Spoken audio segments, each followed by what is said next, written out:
Well, this is interesting. According to a recent survey, 68% of parents are turning to homeschooling. Their biggest reasons: school curriculum and safety.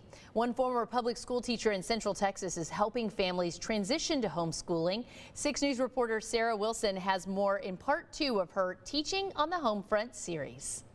Growing up, most of us were all told to stay in school, learning a type of structure with 8 hours to cram in all the lessons. Now grown up, that's changing for families. 2 hours of schooling is more than enough time per day for a kid To learn lesson, but you can teach at your child's pace. This school year, that's what several families chose. When you homeschool, there are a million things that we have to deal with.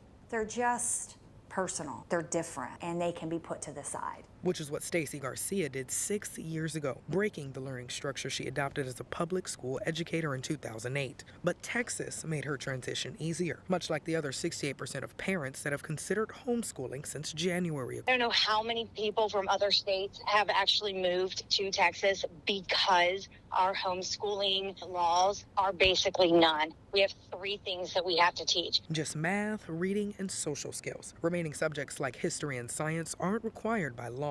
Instead, it's up to the family's belief, while helping families transition, because there's not a set space to learn. Now, Garcia writes homeschool curriculum and teaches it. That homeschooling is not schooling at home. That is a huge misconception. Once you find the curriculum that works for you, it's a community that will never leave. Now, when I was in public school, I had a lot of friends, but I didn't have people I would do life with. Sarah Wilson, 6 News.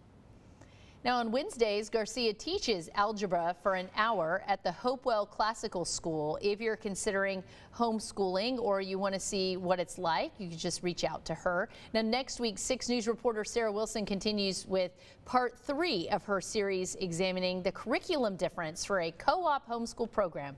And you can go to kcentv.com to read all about homeschooling. We'll be right back.